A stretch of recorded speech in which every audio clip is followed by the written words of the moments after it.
To all members of the Environment and Regeneration Committee, you're hereby summoned to attend the special meeting of Environment and Regeneration Committee, which will be a hybrid meeting to be conducted remotely via WebEx and physically in the Council Chamber in Strabane on the 19th of October.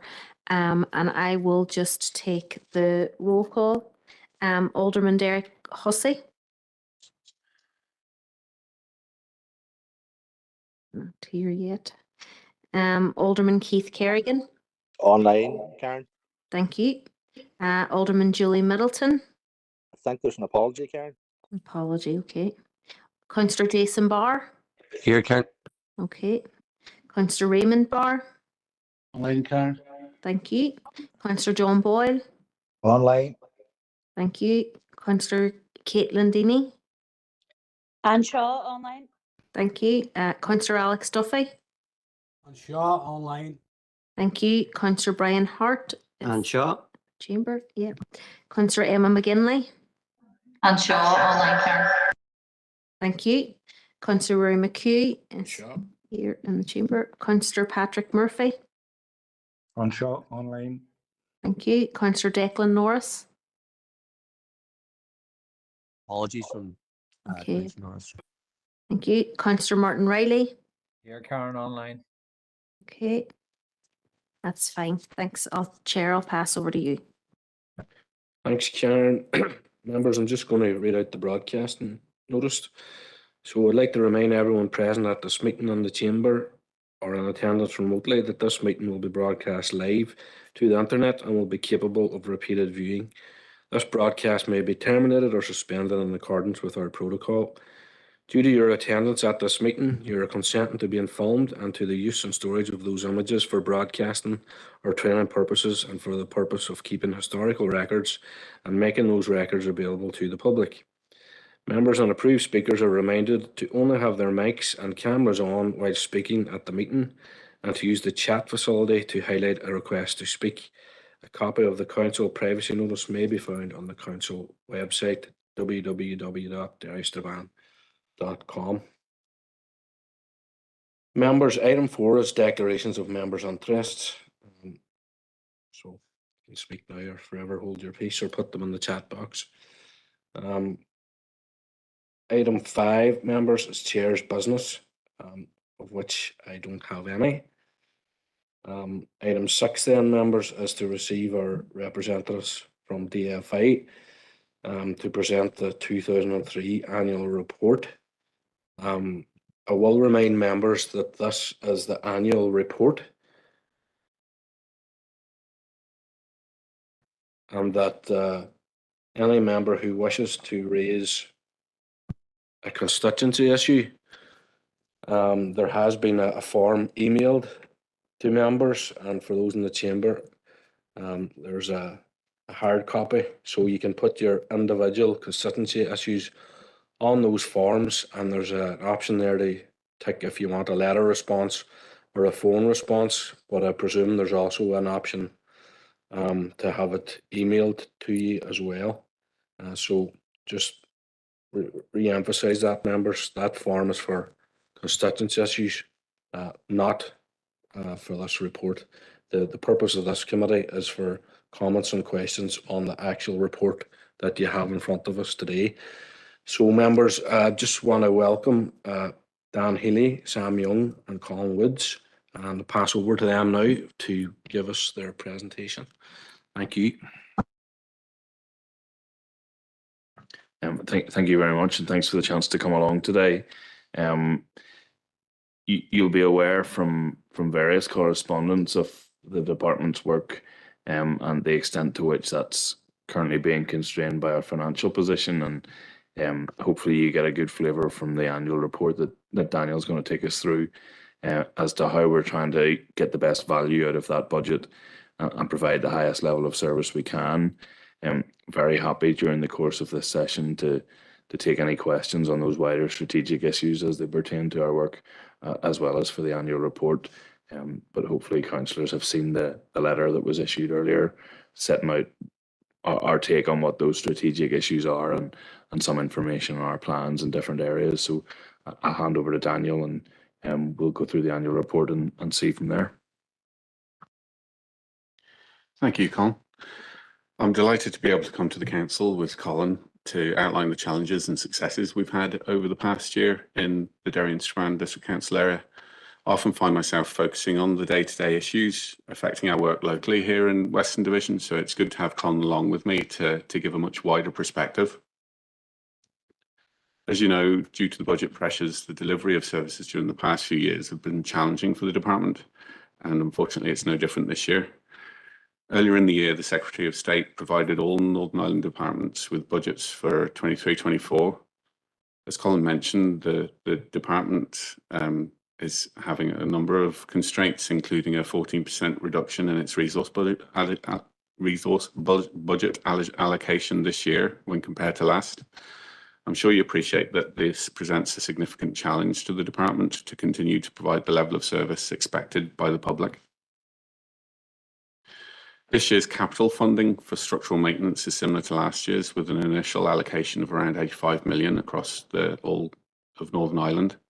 This level of investment is welcome, and it helps towards the £143 million per year maintenance required to support our road network reported in the 2019 Northern Ireland Audit Office report. It may be worth noting that if you take into account inflation since 2019, the standstill figure for maintenance of our road network is closer to 190 million.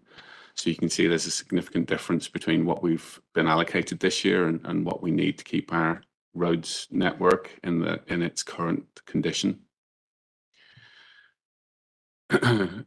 There are unlikely to be additional allocations during this year due to the absence of an assembly, so the report submitted to Council by necessity reflects the current allocation, and the current allocation reflects the number of road schemes that we can complete. If further monies do become available during the year, we hope to be in a position to utilise it for additional resurfacing or maintenance works across the Council area. We continue to implement our limited service policy across our maintenance activities, which means only the most severe defects are repaired. I know that many councillors have contacted the department to question the suitability of this policy. And to be clear, we're not implementing this policy because we think it's a good way to maintain our roads or good practice. We've adopted this practice to work within the budget allocated to us. As roads engineers, we're acutely aware of the effect that the poor road condition can have on the people of Northern Ireland who use our network. And possibly more significantly, we're aware that the current policy and level of funding may have longer-term detrimental effects on the quality of our infrastructure, making it more expensive to maintain our roads in the future.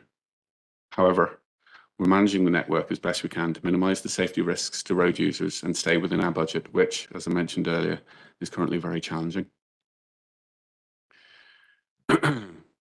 The report itself deals with a fairly extensive number of tables and lists of maintenance, network development, active travel, street lighting structures, schemes, along with network planning issues and statistics.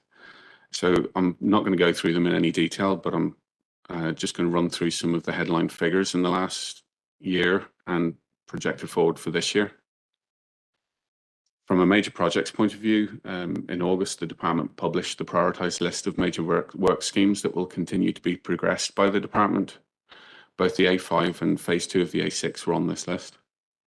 With regards to the A5, it continues to be progressed through its statutory processes, with the public inquiry report due later this year. A positive report would pave the way for a decision to be made on the next steps for this scheme. With regards to the A6, phase 1, as you know, is fully operational and open to traffic in April, and the department continues to work on developing phase 2, and we're currently working with the NIEA and other stakeholders to progress the remediation of the Mowboy waste site. From a maintenance point of view, last year we managed to resurface 39 kilometres of roads at a cost of around £7.4 million. There was 545 metres squared of surface dressing carried out at a cost of about £1 million, and 5.3 kilometres of footways resurfaced at a cost of £198,000. Around 59,000 road gullies were cleaned in 22-23 out of a total number within the district council area of 48,000. So we covered a lot of gullies multiple times. And there were also a significant number of drainage schemes to assist in controlling surface water and maintain roads in a safe and passable condition. There were around 3,500 kilometres of verges cut, over 15,700 priority defects repaired, and 102 winter service call-outs where we go out with our gritters and salt 410 kilometres of roads on each call-out. There were also over 5,500 notifications to excavate the highway. From a network development point of view, there were a number of LTS, local transport safety measure schemes completed at a value of £165,000, including footway extensions, traffic calming schemes, and the introduction of a number of speed restrictions, warning signs, parking restrictions, and the disabled parking bays. From an active travel point of view, we completed £300,000 worth of schemes in the district, with one footway upgrade in the Strathfoyle area and 3 cycling measures completed in between Maydown and Drumahoe. From a street lighting perspective, there was about £1.59 million invested across 20 schemes. And from our structures, last year we invested £388,000 in the upkeep of structures, including parapet repairs and masonry arch repairs. There was also £58,000 spent on upgrading VRS or repairing VRS across the network. From a network planning point of view, there were over 3,110 planning consultations and 28 private streets adopted. From the local development plan point of view, there's the independent examination of the draft plan strategy was completed on the 4th of October, and there were no roads issues. The Commissioner's report is expected in spring. For the coming year, which I appreciate we're already probably halfway through, we had 15 kilometres of roads planned for resurfacing at a cost of £3.17 million, and approximately 400,000 metres squared of road surface dressed during the summer period at a cost of £725,000. There are also 6.7 kilometres of footway resurfaced at a cost of £464,000, and 186 drainage improvement projects scheduled at a cost of £232,000. In line with our limited service policy, a single set of road gully cleansing with reactive cleansing within budgets is planned, including the cleaning out of outlets and open drains following inspection by roads inspectors. To assist in controlling, and all this is to assist in controlling the surface water and maintain the roads in a safe condition. There are also 2 grass cuts across, during the season on our main roads, and following a changing policy to encourage biodiversity on our roadside verges, a single cut is generally completed on lower traffic roads. We'll also go out as and when needed if there's a safety issue at sight lines or at junctions. As I mentioned earlier, we're continuing to implement the limited service policy, which generally speaking means all defects over 50 millimetres will be repaired on our roads, and defects over 20 millimetres on our trunk roads will be repaired. And as we stand now in the middle of October, our normal winter service gritting of roads is scheduled and planned. Just very quickly, from a network development point of view, we're developing a number of schemes from the local transport side at approximately £320,000 worth of work, and that's across 7 schemes, including junction improvements, pedestrian improvements, and traffic signal improvements. We're also looking at introducing 5 traffic calming schemes and numerous changes to speed limits, waiting restrictions similar to last year. From an active travel point of view, we're probably focused more on developing rather than delivery this year, and we have 10 footway cycle schemes that we're hoping to progress to the point where we can deliver them in the near future. There are also 26 street lighting schemes planned at a cost of about £1.5 million. With regards to structures, there's probably slightly less than last year planned, probably because people have been, we have fewer parapets struck this year. So we've £60,000 planned, and they basically cover scar protection and parapet repairs, and another 11 vehicle restraint system sites at a cost of £280,000. That more or less completes my brief rundown. From a personal point of view, I want to thank councillors and members for the correspondence over the course of the last year. What I've found is that there seems to be a clear recognition from councillors that a good quality roads infrastructure acts as an enabler across many sectors, and it also helps to improve the lives of people living in the Derry City and Strabane District Council area. Much of the correspondence we receive is directly related to improving our roads infrastructure, and I appreciate that all too often our responses are not what you would hope. And this is mainly due to the insufficient resources that we have. I just wanted to reiterate that more often than not, we genuinely see a benefit in fixing the defects that you highlight to us, or providing that pedestrian crossing that you've requested. But our constrained budgets often mean that we can't do all that we wish. Until we get to the point where our budgets genuinely allow us to bring more of these requests forward, I would ask you to continue to work with us, and as we do what we can to maintain our roads infrastructure. Thank you. I'll be happy to take any questions. Okay, Dan, thank you very much for that opening presentation. Just as a comment as the chair of the committee, I suppose it's concerning to see some of those figures there, those cuts, and even the figure you quoted there, 190 million, just to stand still, you know. And I suppose it just reiterates the importance of having our own central government to kind of access those reallocation of funds, you know, that can't happen unless you have central government. But anyway, that's a whole discussion for another day. But I'm going to pass over now to councillors for any comments or questions, and I'll go to Councillor Hart first, seeing as he's the only councillor that's in the chamber here today. But I have another couple online, so I'll take those group first, and if any other member wishes to come in, you can put your name in the chat box. So, Councillor Hart. Thanks for your presentation. It was very informative, and I read it earlier, but I have no questions, so thank you. Thank you, Councillor Hart. I'm going to ask now for Councillor Riley to come in. Thanks, Chair, for bringing me in, and thanks to Daniel and the team for both the report in person here today, but also the distribution of it to us in advance. As usual, it's very comprehensive in terms of the work that's happened in the past and the work that's planned. And obviously, less money means a shorter report. We'd obviously like to see more in it in relation to what can be done. And as you point out, Daniel, it is something that people come to local councillors with in terms of queries, asking us to lobby on their behalf to make their area safer for all those who use the public carriageway. So we appreciate your efforts today, but also I find DFI's team very responsive to elected members through email and to phone calls when required. So thank you to you and the team for that. I suppose, Chair, just a couple of queries from my point of view. I was glad to hear Daniel talk about the A6 and the fact that it's not finished.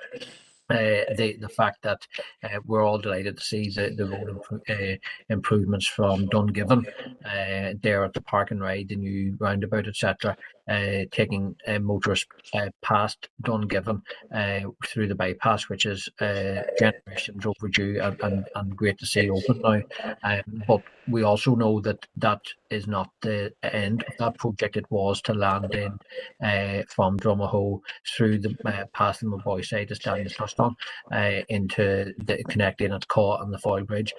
So if there's any more updates that Daniel can give in relation to that part of the scheme. I know Sinead McLaughlin MLA has asked questions in relation to that through written form, given that the Assembly's not meeting unfortunately, but through written correspondence.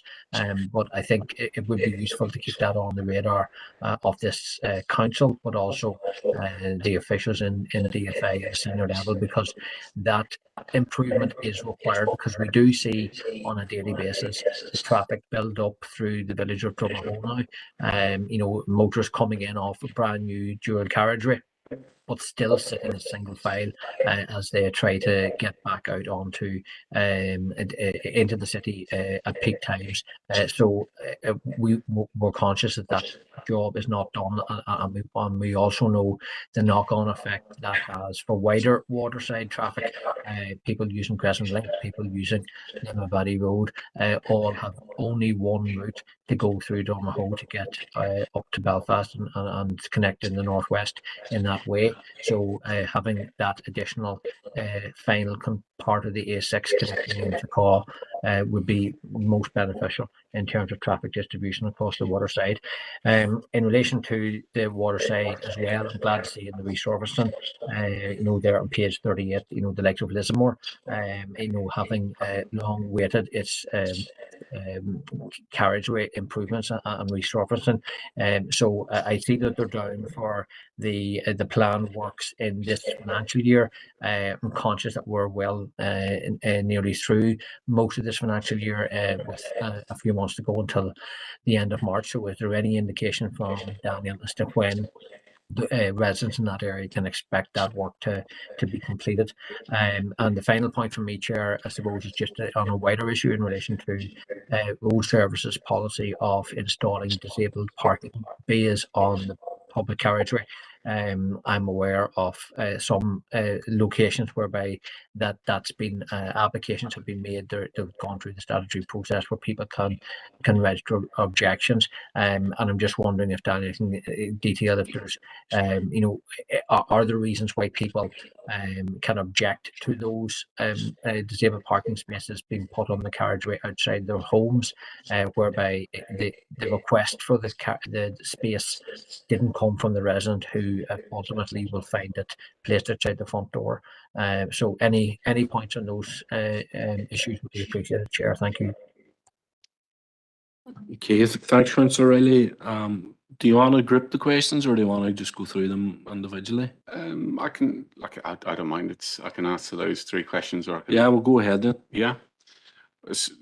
Thank you, Councillor Riley. The A6, as I mentioned in my brief run through there, it obviously still is the phase 2, the section from Drumhoe to the A2 there, is still a priority for the department, and works are ongoing in the background to progress that, but the delivery of that particular part of the scheme will depend on a number of factors, including any statutory consultations that the department has to go through, and also future budgets.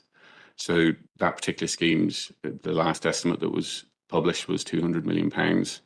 So as you can appreciate, with budgets the way they are at the minute, that we can't give any timeframes with regards to the delivery of that scheme until we have that money is available.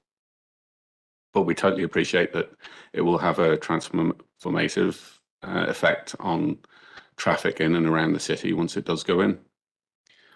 With regards to the delivery of the resurfacing scheme in the Watersare and Lismore, again, that'll depend on our contractors' resources and programming and the traffic management. I think Sam can probably give a little bit more detail on that. That one, Daniel, we're expecting to be on site for Christmas. Sorry for anybody who didn't hear that. We're expecting to commence the scheme at Lismore and Windridge Drive prior to Christmas. Thank you, Sam. With regards to the disabled parking on public roads, there's a legislative procedure that you have to go through to have one of those instead to put in, and part of that procedure requires the department to consult on the introduction of the disabled parking bays. Or what I will say is that if the objections that are received are relatively minor in nature, and certainly only 1 or 2, then there is the mechanism within the legislation for that objection to be set aside if it is seen as relevant. So I'm aware of a number of parking space or disabled parking bays that where a single objection has been set aside by the department and the legislation has progressed. So I would suggest that I'm not familiar with the case that you were mentioning there, Councillor, but if there are only 1 or 2 objections, it's probably going through the legislative procedure to see if that can be set aside. Okay. Okay, content enough, Councillor Riley? Yeah, thank you very much, Chair, and thanks specifically, I suppose, in relation to the time frame for the work at Lismore. Appreciate that, Chair. Thank you. Okay, thanks, Martin. Next councillor is Councillor McGinley. Good Chair, and thank you to Dan and the team for the presentation. And as Councillor Riley alluded to there, that the presentation was sent to us in advance, so we were able to sort of have a good read through it prior to the meeting. I think there's a lot to be welcomed. There's been a lot of good work that's happened over the past year and a lot of further good work that's planned even inside those budget constraints that you referenced. A few things I was happy to see on there's the Coshowan and the Craigan Road Puffin crossings. I think it's something that residents specifically have been campaigning for a long time. So it's something they'll be glad to see at design stage, and hopefully we can see that delivered as quickly as possible. And also at the Strand Road, the junction, the traffic light configuration being changed there, that's positive. I do have a slight question just in relation to some of the resurfacing that is listed as completed within this report. On page 32, Craigan Heights and Enniskillen Road are listed as resurfaced, and on page 36, the same streets are listed as footway resurfaced. I'm just wondering what that work actually included, because there hasn't been a full resurfacing of either of those streets.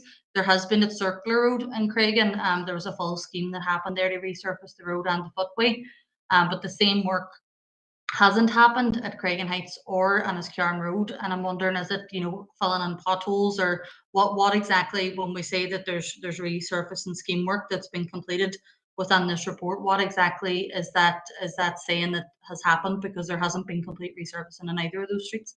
But aside from that, thank you again for the presentation, for the report. Okay, thank you. Certainly with regards to the resurfacing in general, the way it's presented in the report, it lists the road, but it doesn't list how much of that road or how far along that road we covered within that resurfacing scheme. With regards to that specific scheme, I'll just ask Sam to comment on it, if that's okay. Basically, on that one, Emma, the resurfacing works, or the main resurfacing scheme we did was at Circular Road in Craigan. Now, due to the carriageway condition beyond the limits of Circular Road, we also extended into Craigan Heights by just off the top of my head, but somewhere in the region of about 150 metres, and roughly 100 metres into Enniskillen Road at the other end of the scheme. And with the extension at both ends, both the carriageway and footways were resurfaced on both of those streets. Okay, thank you. That clarifies it, because I was had in my head the completion of the rest of those roads, streets. I was like, they definitely haven't been resurfaced. So thank you for that clarity, that it was part of the scheme and around Circular Road. It was just an extension of that. I appreciate that. Thank you. Okay, thank you, Councillor McGinley. Our next councillor is Councillor Harkin. Go ahead, Sean. Thank you, Chair, and thank you to Daniel and the team for the report, a very detailed report and a hard-hitting report. And you know, I also commend the Western Division at DFI for all the completed works and the planned works. There's a lot of very positive stuff in there. I want to do big picture and then go to some detailed stuff. Look, I think what you've said in there about the budget is very, very important, and I think it deserves a bit of discussion. You know, you describe our roads network as our most important asset, and our most important asset should be properly looked after and maintained, and I think you make that very clear in the report. But we're dealing with, as you said, a 14% budget cut for this year, and the, you know, the capital budget for structural maintenance for the road network, you know, there's £85 million for it, but it needs 143 million, and that, as you say in the report, would be 192 million. Now that's an incredible gap, right? So I'm wondering, what work could we be doing if we were actually properly funding, you know, funding our roads network. So look, we've had an investment conference here where we've had the, you know, Secretary of State talking about here becoming a Hong Kong. It just doesn't seem likely that we are going to become a Hong Kong if the Secretary of State won't invest in our road network properly, because you need an infrastructure to have a thriving economy. So look, I wouldn't mind getting your opinion on it, but it seems to me, look, you know, at what point do you say we're just not gonna implement we're not going to implement these cuts for the Secretary of State because we're being asked to do a job that we cannot do, and I'm sure you see that all the time. There's huge pressure on you. We feel pressure as councillors. Your workforce feels pressure to get lots of stuff done. But there's just an unwillingness to actually spend the money that's needed. So that's the first thing. The second one is you talk about spending the budget. And is it the case that we sometimes send money back or don't fully maximize even the limited budget that we have? Because you said that the spending the whole budget depends on sufficient contract and resource to deliver the work. So that you're presumably talking about private companies or companies doing that. And if that's the case, is there a case to have more of this work done in-house? So we actually go back to recruiting workers to actually work as public servants to make sure that we spend every penny that we have and get work done. So if you could describe that kind of landscape a wee bit, that would be helpful just to understand why that's in there like that. Obviously, the strike has been a big issue by road service workers, and you know, I've been on the picket line. A number of councillors have been on the picket line with them. It's been going on now for quite a while, and you know, their workers are frustrated, and there's a number of things out of that. I mean, look, I think that you'll probably agree our road service workers are not paid as they should. The bonus system doesn't work, and it needs to go. That's very clear. But the impact of them striking as well, I mean, that is when there's, you know, snow, when there's emergency work that needs to be done, they're not there, and I don't think they should be scapegoated for that. So can you give us a sense of when they do go on strike, what's the impact of that on delivery and road maintenance and especially emergency? And obviously, I think that I want to urge you to try and figure out a way of settling this as soon as possible, because that is a way of, you know, it's an additional problem to the road network as well. And then the last one is just about Emma already mentioned Cragen Road, and I'm glad to see then there that it's at the design stage. That's excellent, because look, this is a long time demand. The Rosemount Primary School, the residents around there, Brook Park users have all been kind of clamoring for something to be done, and it was recognised, I think, as a year ago that the need was there, and now it seems to have been at design stage for quite a while, and so the question is around that. Is there a logistic problem in terms of what the Puffin crossing is going to look like? Is there going to be a dropped curb? I know that there was some difficulty because of the narrowness of the pavement on the Brook Park side.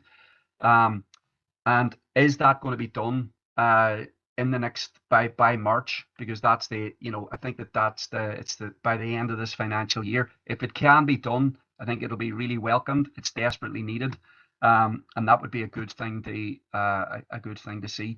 So, you know, thank you for being here, and I hope those are all useful questions for you. Okay, I think Colin's going to take your first question there on spend.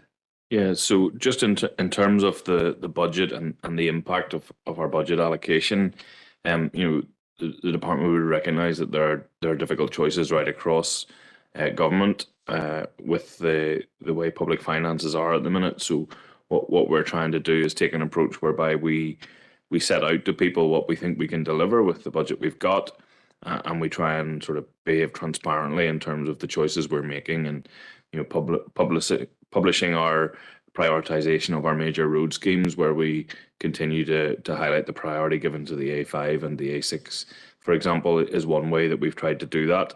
The maintenance backlog that has existed over the last 10 years or so is running at close to £1 billion worth of investment in either essential maintenance from our resource budget or the structural maintenance and the larger resurfacing schemes from our capital budget. And we're very aware as we try and work through what to do with this year's budget, and as Daniel and Sam choose which schemes to invest in, that in an ideal world, you would be investing in lots more schemes, because apart from anything else, it's much cheaper to repair the road quicker than to come in and have to do a more substantial intervention later. The other big aspect of resource constraint that is impeding our work at the minute is the impact on our people, and you highlighted some of those impacts around pay and so on. When the department is roughly 190 million was the gap that we were trying to make up on resource side, where the vast majority of our wages come from at the start of the year. You can see how that really does start to limit choices and limit options in terms of pay, amongst other things. But it also has a direct impact on our people when we can't afford to fill vacancies. So within my group in the department, we have over 400 vacancies, but only about 40 of those are funded. And only 40 of those, therefore, we can progress to fill. The rest we have to just try and carry and manage without. And certainly, from my perspective, I recognise the impact that has on our teams, and I know it makes some of the issues we're dealing with harder.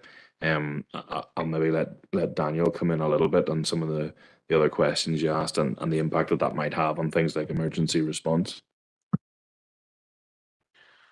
I think your second question there was, do we tend to send money back?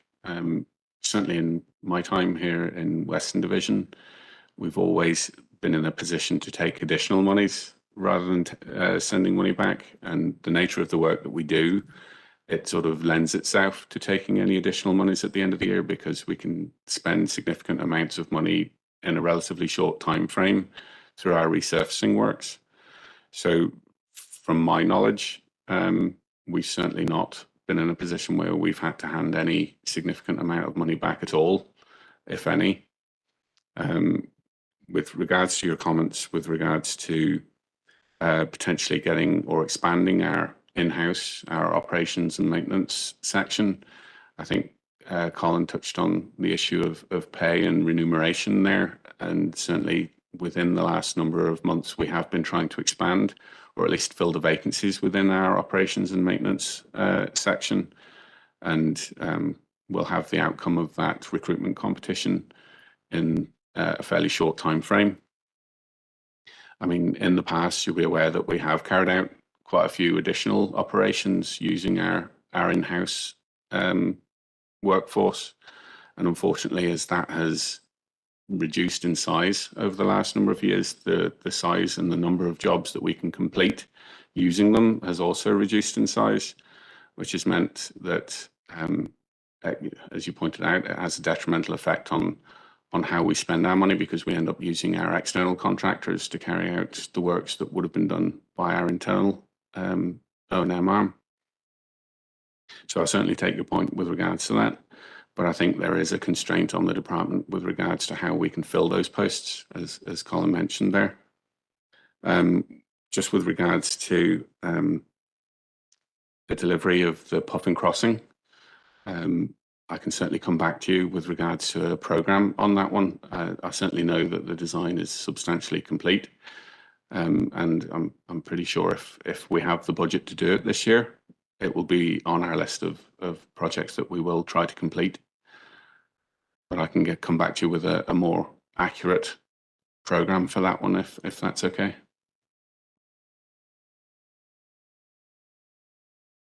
Councillor Hargan. Yeah, can I just, if I can just quickly come back, I'll not be too long, Chair. Yeah, look, I really appreciate what you're saying about the overall budget. I think that we just seen that the CEOs of the trusts across the north wrote letters to the Secretary of State, basically saying that it's unsustainable what's happening here with our budgets if we don't pay our workers properly. And I think that there has to be a way for our DFA divisions to do the same, because I think that if this continues, where there's these disastrous budgets that are completely unnecessary, it is going to cause further harm. And look, you all use the roads just as much as we do, so this is going to impact yourselves as well. So I think we have to think about, everybody has to be thinking about of ways that they can put pressure on the Secretary of State to demand, urgent funding and an end to the cuts. Then on the, look, that's a significant number of vacancies, and there might be some people who are ideologically interested in moving towards privatizing everything, but that doesn't seem to be what you're saying. But I would also imagine that, like, when we're forced to go to private companies, it probably ends up being more expensive because they have leverage, because we need the work done. This is often work that needs to be done, and they know that. And that puts us at a disadvantage. So I'm just, I suppose that is another reason to kind of try and fight to defend the in-house workforce and actually allow them to take on the bigger projects as well, because that's going to be key. And yes, look, the last thing I'll just urge that we find a way to resolve the strike that the road service workers have been involved in. I think it's unfair that they end up standing on picket lines, and I think it's unfair that then interrupts the work that we're doing. And their demands are pretty modest in terms of the wage, the fair pay wage demands they're making. There's got to be a way for the department and for the division to figure out how to resolve this as soon as possible. So, but thank you for your responses. Okay, thank you, Councillor Harkin. Councillor Raymond Barrett. Thank you, Chair. Thank you, Dan, for the report. Just one question. In terms of the limited budget and the constraints that your department's obviously experienced, can I just ask, is there a policy of prioritising any specific areas of work over others?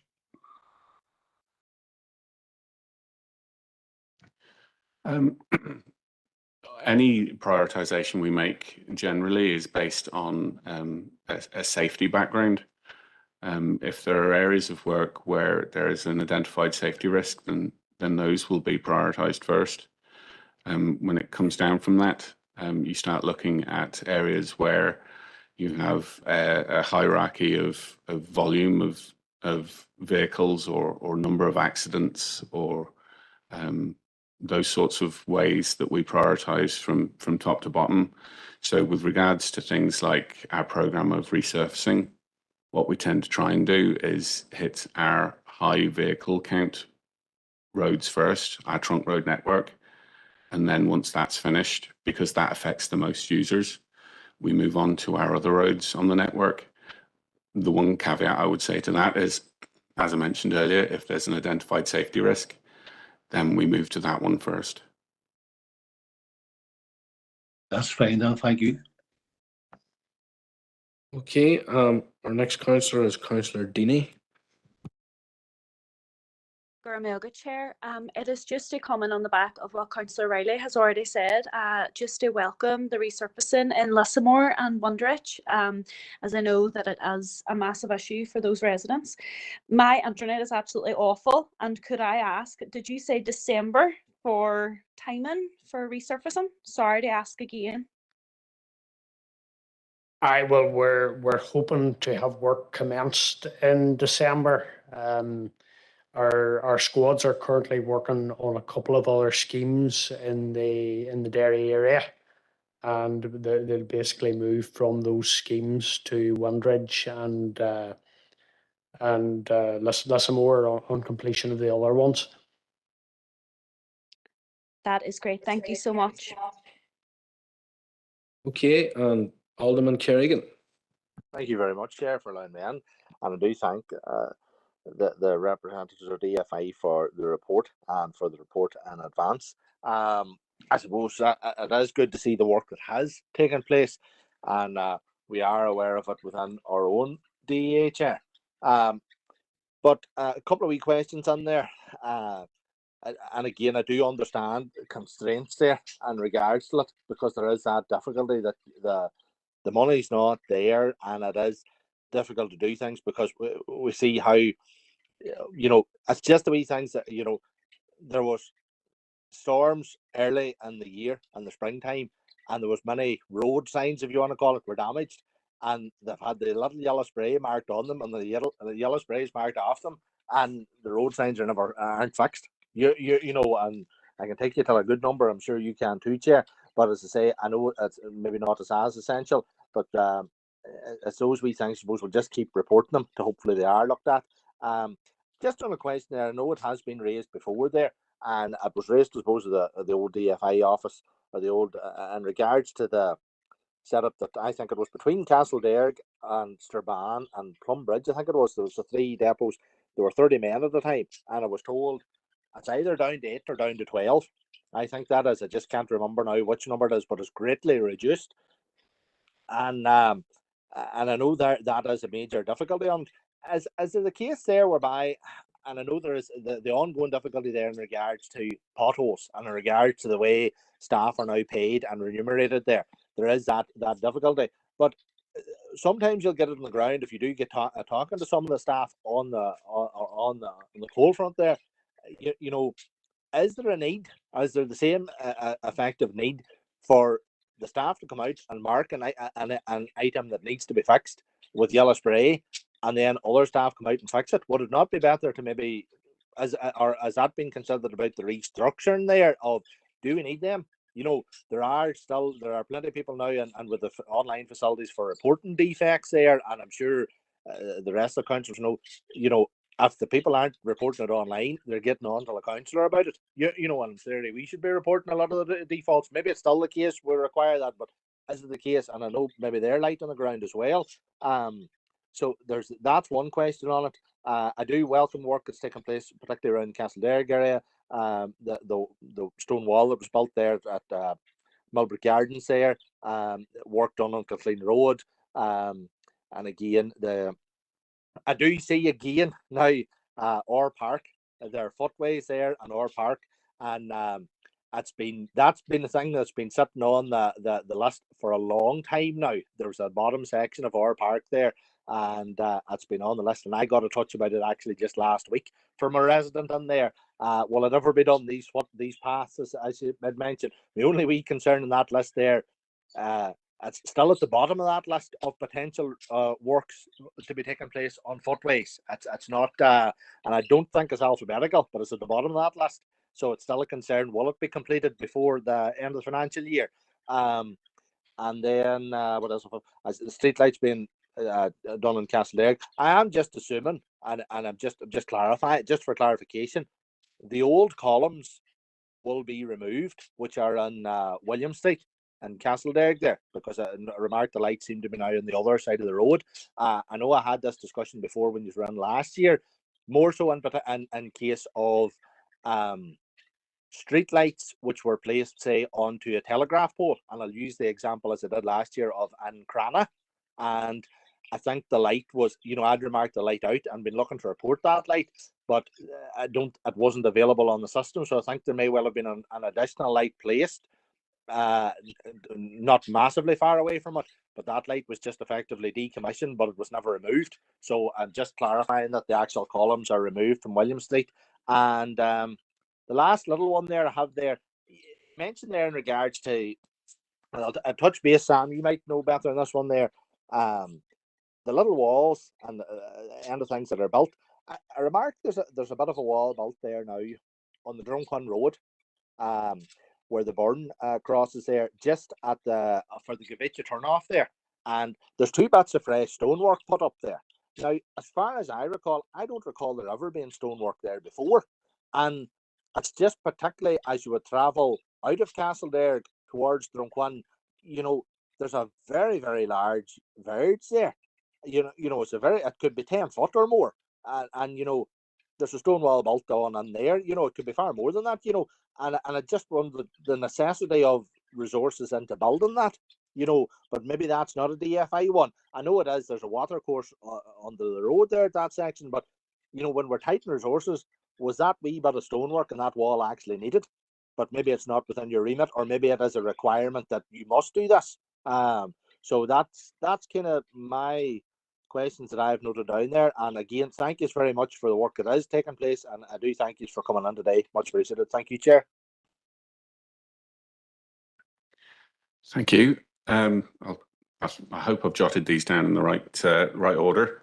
The first point, Councillor or Alban Kerrigan, you mentioned was the roadside damage not being fixed, and if that's the case, I can only apologise. If it's been picked up and reported to the section office, then it'll certainly have been inspected, and if it was of a dangerous condition, then it would be put down on our schedule for replacement.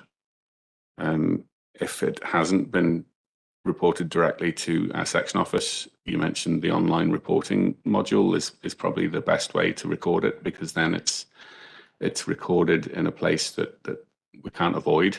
If you speak to somebody, it can be forgotten. If it's reported on that portal, then it's there, and we get reminders to follow up on it, and we have to close them all out.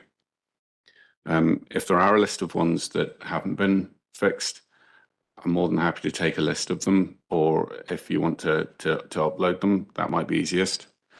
You mentioned the reduced numbers in our O&M departments and whether there's a need to paint the defects and then follow up with a squad to carry out the repairs.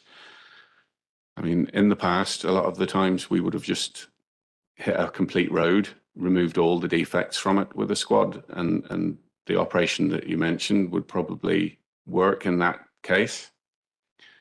Unfortunately, the circumstances that we find ourselves in, where we're only able, or we're only resourced to repair the most significant defects of 50 millimeters or over, we have to go out and identify those defects to allow us to program the most efficient way of traveling around all the roads to fix those defects.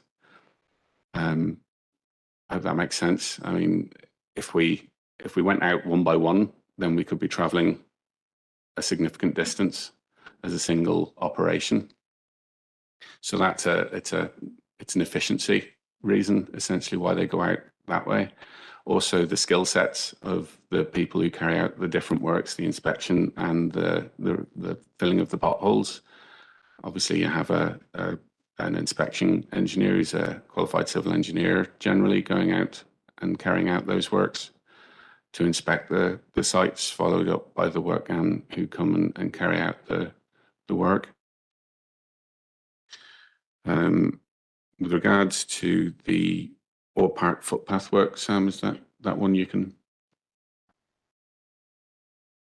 Keith, yes, I can confirm that Orr Park will be completed during the current financial year. We have it's a relatively small development, or a relatively small portion of Orr Park. The remainder of it has been resurfaced already, and we now have a new contractor starting to work in the Derry and Strabane area. His contract commences now at the start of November, and we've had discussions with him already about taking on Orr Park. And just for your information, it's resurfacing of both the carriageway and footways in that wee cul-de-sac. Thank you, Sam. And the last couple there was the removal of old columns in Castledurg on William Street there. Certainly, when we go in and carry out a renewal scheme, all the old columns should be removed. So if there's any there, I'll check with my street lighting colleagues. And if there's any there that haven't been removed as part of the works, then they'll certainly be due to. And finally, the new stonework at the Verge over a watercourse. Quite often we find in the course of our inspections that there is a watercourse such as that with a significant drop off the side of the road that isn't protected. And to bring that up to standard, we have to put in some form of vehicle restraint. So if there was no vehicle restraint there previously, then we look at what would be the most appropriate method of stopping cars from potentially disappearing into that watercourse. Now, the likelihood of cars going down might be very slight, but we've a duty to ensure that it's made safe. So in this case, it sounds like the most appropriate method of vehicle restraint was a new stone wall. And that's generally used on a lot of our smaller structures or less trafficked roads as a way of stopping vehicles from leaving the carriageway at a specific hazard. So that would probably explain why that particular place hadn't had one previously, but has now been identified and rectified. Okay. Chair, very briefly, Chair. Yeah, briefly, Councillor. Very briefly. Chair, you know yourself where I'm referring to there in the Drumcon Road, and you know it's quite a bit in off the verge. But and again, I appreciate what you're saying, Sam, and I do. It is only a small section of our park, much appreciated. And just on the very, very first point, and I will I will resubmit the signs and that haven't been. It's more the case that a DFI personnel have been out and have marked them, and they haven't been fixed. You know, they've been sitting marked for an excess of 6 months. Was my issue. But as just a one wee follow up, the little wall there, and I know you know the steel barrier is more unsightly, but would there not be less cost in erecting the steel kind of crash barrier as opposed to getting in sort of effectively stonemasons in there to put a wall up? Just as a question. No, I can appreciate that. There could be the perception that a steel barrier would be cheaper.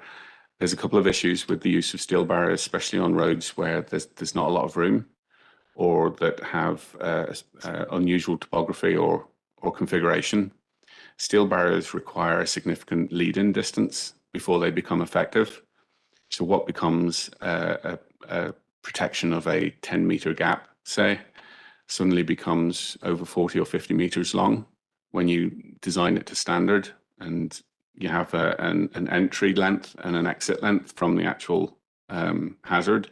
Whereas with stone walls, the standards indicate that you can just curve the end of the walls. So it's essentially becomes a third of the length of the steel barrier. And there's probably less civils works with regards to mounting posts and foundations as well. I mean, you're dead right. If it was cheaper to do it that way, we would do it that way, despite the aesthetic issues. So I would think that the reason we've done it that way is because the stone wall, we were able to minimise the amount of work that was necessary and minimise costs. Thank you. Okay, thank you, Alderman Kerrigan. Members, there's no other member indicated in the chat box to speak, so I have just one query myself, and it really follows on from what you were saying about the budget cuts. I mean, we're coming on now, obviously, you would have been starting our first gritting schedules, so was there any effect on the winter schedule, you know, in terms of cutbacks? Are we going to see any changes from what we've seen in previous years? No, we're well aware of the issues that can arise if we're not adequately prepared for winter service. This year we have all our salt bins and grit piles out. We're prepared as we would be in other years. We also plan to have a full winter service gritting schedule, and we have measures in place if a winter gritting period coincides with a period of strike activity. So we do have measures in place to accommodate for that. And all I'll say is we'll do our absolute best to go out the 3 times that we always do during periods of prolonged cold weather where we can. Go ahead, Councillor Hart. I just spotted something in the report I wanted to just ask, and if you have knowledge of it, fair enough. And if you don't worry too much. But it's 2 common traffic measures. One is the Glen Road and Strabane, which I know the consultations have taken place, and I just wanted to know, do you know where that's at or an implementation date? Another one is Camas Park, Victoria Bridge. I know there was consultations done as well, and I believe there might have been just one person objected. So I just wonder where that process is at the minute. Thank you. Sorry, Councillor Hart, you couldn't just repeat that second location? The second was Camas Park, Victoria Bridge. And the first one was Glen Road, Strabane. Yeah. No, they're progressing through the legislative process at the minute. It's similar to the installation of disabled parking bays. To put the traffic calming in, we have to legislate for it. And with the once we've gone through the consultation process, if there are objections, it follows a very similar process in that we need to either contact the objectors and see if we can overcome those objections, or we have to look to set them aside to allow it to go through the legislative process, which usually takes up to 4 to 6 months before we can start work. So at this stage, I don't have an exact the results of the consultation or where we are with the objection, but I can certainly take down the details and come back to you. Thank you. Okay, thank you, Councillor Hart. I'm just going to ask now Environment Regeneration Director, Karen Phillips, to come in. Thank you, Chair. And Chair, I just wanted to take the opportunity from an officer perspective to thank Colin and Daniel and Sam for coming here today. I know certainly we engage with DFI officials at an official level, probably nearly on a daily basis throughout the year. And, you know, despite obviously the obvious resource issues that they are facing, they always work well with us to try and move forward both our day-to-day issues that are raised, but also the strategic projects such as our LDP, our City Deal projects, and indeed a number of other projects such as the Northwest Greenways projects, etc. So we really hugely thank them for that, and hopefully we can continue to work in that way to take forward the major projects for the city and region. Thank you, Chair. Thanks for that, Karen. So, members, just as Chair of the Committee, I want to thank members for their attendance and their interaction with our DFI representatives today. So, thanks to Dan, Sam and Colin for coming here today. And just to reiterate what Karen has said there, to thank you as well for your ongoing cooperation and in terms of with elected reps. I know I can speak for myself and elected reps too, that we do appreciate your cooperation and you know, your efforts to try and resolve the issues that our constituents bring to us, and we in turn then obviously are lobbying you on, you know. So thanks for your attendance today. Okay, members, thank you.